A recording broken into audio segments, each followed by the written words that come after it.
Princely state issues क्या थे और पाकिस्तान ने वो क्यों फेस किए, और कौन कौन से प्रिंसली स्टेट्स के साथ हमने ये प्रॉब्लम फेस की है।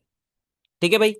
अब बच्चों, प्रिंसली स्टेट्स कौन से स्टेट्स थे बेटा, जिनको प्रिंस रूल कर रहे थे, जिनके ऊपर ब्रिटिशर्स का सिर्फ एक्सटर्नल कंट्रोल था, और इंटरनल जितने भी मामला थे उस स्टेट के, that were under the Prince. ठीक है, वहां का जो नवाब था, वहां का जो रूलर था, उसके अंडर वो सारी चीजें होती थी। So at the time of partition बेटा, lord Mountbatten allowed the princely state to join either India और पाकिस्तान। ठीक है, तो भाई इन प्रिंसली स्टेट को ये इजाजत थी कि ये जिस भी कंट्री को ज्वाइन करना चाहते हैं ये कर सकते हैं, लेकिन ये देखना पड़ेगा कि वो टेरिटरी उनके करीब है, टेरिटरी उनके साथ है या नहीं, लेकिन उनको ये इजाजत थी। And no princely state was allowed to remain independent, किसी को भी इंडिपेंडेंट रहने की इजाजत नहीं थी बेटा। ठीक है, so you can see in this picture that I have highlighted the three princely states. Kashmir, जो कि पाकिस्तान का नॉर्थ ईस्ट है, फिर हमारा जूनागढ़ है जो कि पाकिस्तान के साउथ में है लेकिन इंडियन टेरिटरी के ऊपर है, और फिर हैदराबाद जो कि इंडिया के साउथ सेंट्रल पार्ट के अंदर है। ठीक है, अब इन तीनों का इशू हमारे पास आ गया। अब ये इशू था क्या बेटा, सबसे पहले we talk about the Kashmir issue. अब कश्मीर इशू में जरा आप गौर से देखो बेटा, यहां पर क्या है। कश्मीर इशू में आपको कश्मीर का लद्दाख, श्रीनगर और पूंछ का एरिया नजर आ रहा है। अब यू नो दैट कि कश्मीर एक ऐसी टेरिटरी है बेटा जिसपे not only India and Pakistan claim but also China claim. और चाइना कौन सा एरिया क्लेम करता है? लद्दाख का एरिया। ठीक है, खैर ये तो बात की बात है। अभी हम देखते कि होता क्या है बेटा। In the Kashmir there was a rule of Maharaja Hari Singh Dogra. ठीक है, महाराजा हरी सिंह डोगरा का रूल होता है बेटा, वहां के ये रूलर होते हैं, रूल कर रहे होते हैं। और महाराजा हरी सिंह ये चाहते हैं कि सबसे पहले तो वो चाहते हैं कि कश्मीर को वो इंडिपेंडेंट रखे, और कश्मीर को ना वो इंडिया के साथ और ना ही वो पाकिस्तान के साथ ज्वाइन कराए। ठीक है, ये उनकी एक विल होती है। अच्छा, as far as the population of Kashmir is concern, Kashmir का रूलर तो सिख होता है बेटा। ठीक है, लेकिन जो कश्मीर की मेजॉरिटी पॉपुलेशन होती है वो मुस्लिम होती है, and the Muslim population was willing to join the Pakistan. ठीक है, लेकिन महाराजा हरी सिंह ये चीज नहीं चाहते थे बेटा। अब होता क्या है बेटा, in the October 1947 tribal forces जो है वो नॉर्थ वेस्टर्न साइड की, ये कहा जाता है कि वो फोर्स कर रही थी, वो एंटर होना चाह रही थी कश्मीर के अंदर, ताकि वो अपने फेलो मुस्लिम्स को लिबरेट कर सके और कश्मीर को पाकिस्तान का पार्ट बना सके। ठीक है, अब होता यह है बेटा कि महाराजा हरी सिंह जब ये देखता है कि Pakistan is willing to merge Kashmir as a part of Pakistan, तो फिर हरी सिंह रिक्वेस्ट करता है इंडियन मिलिट्री से कि वो इंटरवीन करे, वो कश्मीर में आके महाराजा की हेल्प करे। लेकिन इंडिया ये कहता है बेटा कि we will only help you if you will be ready to sign instrument of accession. क्या कहा बेटा, दोबारा से सुनो। कश्मीर के अंदर मुस्लिम मेजॉरिटी होती है, रूलर सिख होता है। Maharaja Hari Singh was not willing to join either India nor Pakistan, but कहा यह जाता है कि जो मुस्लिम मेजॉरिटी थी वो चाहती थी कि वो पाकिस्तान के साथ ज्वाइन हो।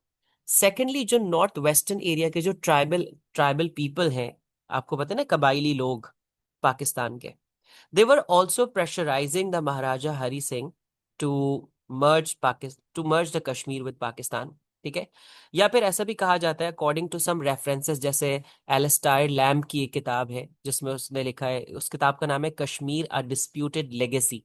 ठीक है, एलिस्टायर लैम्ब उसकी किताब है, उसके रेफरेंस के अकॉर्डिंग वो ये कह रहा था कि भाई नॉर्थ वेस्ट फ्रंटियर प्रोविंस के जो ट्राइबल पीपल थे वो प्रेशराइज कर रहे थे हरी सिंह को। तो इन दिस सिचुएशन बेटा, Hari Singh requested Indian military to intervene, कि वो इंडियन मिलिट्री आए, फिर हमें सपोर्ट करे against the tribal people, against the local Kashmiris. लेकिन इंडियन गवर्नमेंट ने कहा कि बेटा भाई हम तुम्हें सिर्फ इस शर्त पे हेल्प हेल्प करेंगे अगर तुम इंस्ट्रूमेंट ऑफ एक्सेशन साइन कर लो। अब ये इंस्ट्रूमेंट ऑफ एक्सेशन क्या होता है बेटा? इंस्ट्रूमेंट ऑफ एक्सेशन का मतलब होता है कि तुम हमारे साथ इल्हाक कर लो। ठीक है, क्या कर लो बेटा? तुम हमारे साथ इल्हाक कर लो। इल्हाक का मतलब क्या होता है बेटा? कि तुम हमारे साथ एफिलिएशन कर लो, तुम हमारे साथ मर्ज हो जाओ। ये एक ओनली टर्म एंड कंडीशन है। ठीक है जी, इज इट क्लियर? तो अब क्या होता है बेटा, अब आप देखो कि Indian army by using the Gurdaspur, by using the Gurdaspur, remember बेटा जो रेड क्लिफ अवार्ड की वजह से प्रॉब्लम क्रिएट हुई थी, और वो क्या थी कि Radcliffe gave the Firozpur and Gurdaspur to Muslim majority areas to India. अब उसी गुरदासपुर को यूज करते हुए Indian army entered in Kashmir. क्या करती है इंडियन आर्मी? कश्मीर में एंटर कर जाती है बेटा। अब जब वो कश्मीर में एंटर करती है बेटा, तो द फर्स्ट वॉर, इंडो पाक वॉर, ब्रोक आउट इन 1947। तो बेटा इंडिया के साथ जो हमारी बिल्कुल वेरी फर्स्ट वॉर जो हुई थी, वो हुई थी कश्मीर के ऊपर, एंड दैट वाज इन 1947। 1947 में हमारी वो वॉर हुई है बेटा, राइट? अब होता यह है बेटा कि this matter was taken by the Azam Mohammad Ali Jinnah to the UNO.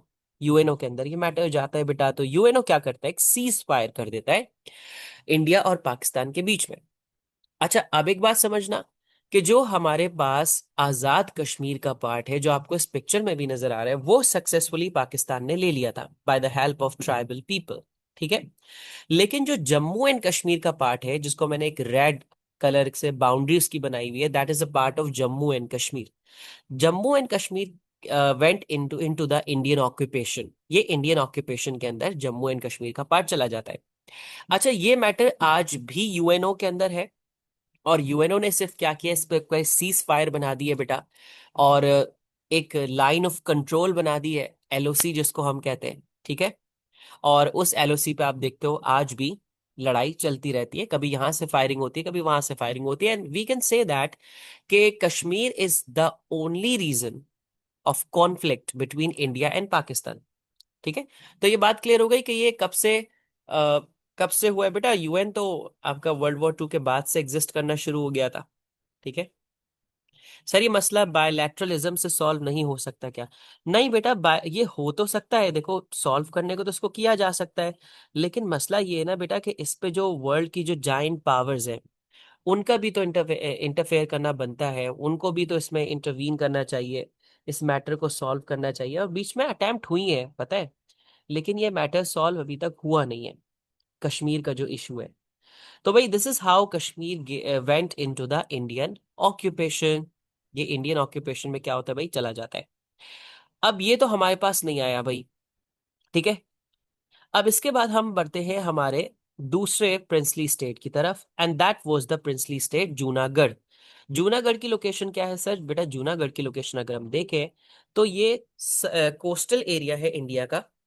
Southward अगर हम मूव करें तो ये नजर आ जाएगा, और बिल्कुल कोस्टल एरिया है बेटा, गुजरात के अंदर है जूनागढ़। प्रिंसली स्टेट था बेटा, बहुत छोटा सा प्रिंसली स्टेट है, इसकी टोटल पॉपुलेशन 7 लाख थी। ठीक है, तो चलो इसके बारे में हम पढ़ते हैं। If we move 300 miles south of Karachi, तो फिर हमारे पास वो जूनागढ़ आ जाता है। अब जूनागढ़ एक बहुत ही स्मॉलेस्ट प्रिंसली स्टेट था बेटा, जिसकी टोटल पॉपुलेशन वो 7 lakh. But here is something different, different than Kashmir. Kashmir में क्या था बेटा कि रूलर जो था वो सिख था, लेकिन जो मेजॉरिटी थी वो मुस्लिम की थी। बट हेयर बेटा this thing was totally opposite. The ruler was Muslim, Nawab Mahabat Khan, but the population was Hindu. Population क्या थी बेटा, मेजॉरिटी क्या थी जूनागढ़ की, हिंदू थी, और रूलर मुस्लिम था। अब होता यह है बेटा कि Nawab of Junagadh wanted to join the Pakistan. वो पाकिस्तान को क्या कर रहे, वो पाकिस्तान को ज्वाइन करना चाह रहे थे। ठीक है, ऑन 15th of August 1947 बेटा Nawab chose to accede to Pakistan. ठीक है, अब देखो नवाब को एक बात पता थी कि the geographical location of Junagadh is very different than the Kashmir. ऐसा ही है, जरा इधर देखो बेटा, कश्मीर को तो समहाउ हम कह सकते थे कि इस कश्मीर का पाकिस्तान के साथ ज्वाइन होना ये इतना मुश्किल टास्क नहीं था, क्योंकि कश्मीर की ऑलरेडी बाउंड्रीज पाकिस्तान के साथ अटैच है। लेकिन नवाब ऑफ जूनागढ़ महाबत खान को ये बात पता था कि even though he was willing to join Pakistan, but the territories of Junagadh Junagadh is not attach with the territories of Pakistan. ठीक है, तो ये एक डिफिकल्ट चीज है ना बेटा। तो अब होता क्या है बेटा, अब होता यह है बेटा कि पाकिस्तान भी एक्सेप्ट कर लेता है इस विश को, इस डिजायर को, इस एक्सेशन को ऑन द 13 सितंबर 1947। जिला साहब इसको एक्सेप्ट कर लेते हैं, ठीक है। लेकिन इंडिया का क्या रिस्पॉन्स होता है बेटा? India protested and argued that Junagadh had a Hindu majority population. Moreover, no physical boundary with Pakistan. Indian government दो इश्यूज को रेस करती है जूनागढ़ से रिलेटेड। पहली बात वो कहते हैं बेटा कि पहली बात तो ये है कि जूनागढ़ की जो मेजोरिटी है वो तो हिंदू मेजोरिटी है, तो उसको पाकिस्तान के साथ मिलाने का क्या एक रीजन है। दूसरी बात उन्होंने कही कि भाई पाकिस्तान के साथ उसको एफिलिएट कैसे किया जा सकता है, कैसे उसको ज्वाइन करवाया जा सकता है, क्योंकि उसकी कोई बाउंड्री पाकिस्तान के साथ अटैच नहीं है, ठीक है। ये दो रीजंस दिए। और फाइनली बेटा इन नवंबर 1947 इंडियन ट्रूप्स जो है वो सराउंड कर लेते हैं जूनागढ़ को और जूनागढ़ के अंदर एंटर हो जाते हैं, ठीक है। नवाब को जब ये सिचुएशन पता लगती है कि the Indian government is trying to annex the Junagadh, तो नवाब फ्लेड टू पाकिस्तान। नवाब साहब फौरन ही पाकिस्तान आ जाते हैं। उस वक्त कैपिटल हमारा कराची था, तो कराची आ जाते हैं, ठीक है। और फिर बाद में होता यह है कि बेटा इंडिया जो है वो जूनागढ़ के अंदर रेफरेंडम करवाता है, और रेफरेंडम के बाद वो कहता है कि भाई 99% जो वोट है लोगों के वो तो इंडिया को ज्वाइन करने के। और फिर फाइनली जूनागढ़ को इंडिया का पार्ट बना दिया जाता है, जिसको पाकिस्तान क्लेम करता है कि this was unlawful occupation. But again बेटा this matter was taken to the UNO. UNO के अंदर जब ये मैटर जाते हैं तो यूएनओ ये कह के टाल देता है कि भाई पहले हम कश्मीर मैटर को रिजॉल्व करेंगे क्योंकि वो एक रीजन की सिक्योरिटी का मामला है, और फिर हम बाद में इस जूनागढ़ के मैटर को देखेंगे।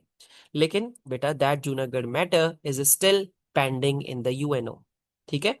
तो लॉन्ग स्टोरी शॉर्ट, हमने शॉर्ट में क्या चीज समझी कि भाई जूनागढ़ एक बहुत ही छोटा सा प्रिंसली स्टेट था, और उसके नवाब मुस्लिम थे, Nawab Mahabat Khan, and he was willing to join Pakistan. But unfortunately Pakistan के साथ उनकी कोई बाउंड्री अटैच नहीं थी और हिंदू मेजोरिटी थी। इस वजह से इंडियन गवर्नमेंट ने इसके ऊपर एनेक्सेशन कर ली बेटा, ऑक्यूपाई कर लिया इसको, और फिर अनलॉफुली इसको इंडिया का पार्ट डिक्लेयर कर दिया। तो भाई दूसरा प्रिंसली स्टेट भी हमारे हाथ से चला गया, ठीक है। दूसरा प्रिंसली स्टेट भी हमारे हाथ से चला गया। चलो इसके बाद हम आगे बढ़ते बेटा, हमारा तीसरा princely state, and that was the issue of Hyderabad. अब ये हैदराबाद बेटा ये पाकिस्तान वाला हैदराबाद नहीं है, ये इंडिया वाला हैदराबाद है, ठीक है। तो इसको मर्ज मत करना। हैदराबाद का जो इशू था बेटा वो क्या था? हैदराबाद का इशू ये था कि जो निजाम ऑफ हैदराबाद थे, जिनका नाम था मीर उस्मान अली, ठीक है। क्या था इनका नाम? मीर उस्मान अली। अब इनकी बात जरा ध्यान से समझना बेटा। जो हैदराबाद था it was a largest princely state, and we can say that it was also the rich princely state, ठीक है। बहुत ज्यादा रिच भी था और बहुत लार्जेस्ट प्रिंसली स्टेट था, और इसके जो रूलर थे दैट वाज निजाम मीर उस्मान अली, ठीक है। कौन थे बेटा इनके जो रूलर थे? मीर उस्मान अली। अब होता यह कि बेटा the Nizam wish to remain independent after the partition, लेकिन ये बात इनकी नहीं मानी जाती, क्योंकि आपको पता है कि माउंटबेटन ने कहा था कि भाई या तो इंडिया को ज्वाइन करना है या पाकिस्तान को ज्वाइन करना है, इंडिपेंडेंट कोई नहीं रह सकता, ठीक है। तो अब क्या होता है बेटा यहाँ पर कि निजाम को यह कहा जाता है कि भाई आप इंडिपेंडेंट नहीं रह सकते। The Nizam refuse to join India और पाकिस्तान, और वो चाहते थे कि हमें एक इंटरनेशनल रिकॉग्निशन मिल जाए, हम इंडिपेंडेंट रहे बेटा, लेकिन ये बात उनकी मानी नहीं गई। एक और चीज समझना बेटा कि the Nizam was also having a private force to protect the Hyderabad, और उस फोर्स का नाम था रजाकार्स। क्या नाम था उस फोर्स का? रजाकार्स, RAZAKARS, ठीक है, रजाकार्स। अब रजाकार्स जो थे बेटा वो कौन थे? Razakars were the private forces of Hyderabad, जिनको कौन लीड कर रहा था बेटा? कासिम रिजवी साहब लीड कर रहे थे, ठीक है। अब कासिम रिजवी इसको लीड तो कर रहे थे, लेकिन इंडियन गवर्नमेंट इस चीज को मॉनिटर कर रही थी कि किस तरीके से रजाकार जो है वो प्रोटेक्ट कर रहे हैं हैदराबाद को, ठीक है। अब इंडियन गवर्नमेंट एक ऑपरेशन लॉन्च करती है, that was the operation polo, POLO। Operation polo launch करती है इन सितंबर 1948, जिसको हम कह सकते हैं कि it was a full scale military invasion. किसके ऊपर बेटा? हैदराबाद के ऊपर। और 5 डेज तक बेटा ये लड़ाई चलती रहती है between the Razakars and the Indian military. And finally on 17 सितंबर बेटा 1948 निजाम ऑफ हैदराबाद सरेंडर्ड। क्या कर देते हैं बेटा? सरेंडर कर देते हैं, क्योंकि देखो it was not an easy task for the Nizam to keep fighting against the Indian military. क्योंकि हैदराबाद जो है बेटा वो सराउंड है इंडियन टेरिटरी से, और बीच में south south central part India का। So it was not easy for him to further resist the Indian military. तो भाई Hyderabad then finally annexed by the India. और इस चीज को स्टैनली वॉलपर्ट की किताब है न्यू हिस्ट्री ऑफ इंडिया, उसने भी यहाँ पर कोट किया है। ठीक है। तो इंडिया इस पे भी क्या कर लेता है बेटा? फोर्सफुल ऑक्यूपेशन कर लेता है। एंड अगेन बेटा this matter was taken to the UNO, लेकिन यूएनओ के अंदर स्टिल ये मैटर पेंडिंग है और सॉल्व नहीं हुआ। तो आपने देखा बेटा किस तरीके से तीनों प्रिंसली स्टेट को एनेक्स कर लिया गया है। दो princely state two princely state were annex during the life of Jinnah, Kashmir and Junagadh, and one was annexed after the death of Jinnah. ठीक है। अभी हमने देखा ना कि 18 सितंबर, 18 सितंबर पढ़ा था, क्या पढ़ा था हमने? हाँ, 17 सितंबर, 17 सितंबर को हैदराबाद ने सरेंडर कर दिया, और 11 सितंबर को जिन्ना साहब की डेथ हो चुकी थी, 1948 11 सितंबर। ठीक है जी। सर यूएनओ तो किसी काम का नहीं था। यूएनओ बेटा अब आप भी जानते हो इस चीज को कि यूएनओ सिर्फ उन्हीं कंट्रीज को ज्यादा सपोर्ट करता है जो फाइनेंशियली स्ट्रांग हो या फिर मिलिट्री पॉइंट ऑफ व्यू से स्ट्रांग हो, उन्हीं की ही ज्यादा बात मानी जाती है। तो अभी भी देख लो कि कश्मीर का मैटर, जूनागढ़ का मैटर, हैदराबाद का मैटर इज स्टिल पेंडिंग बेटा।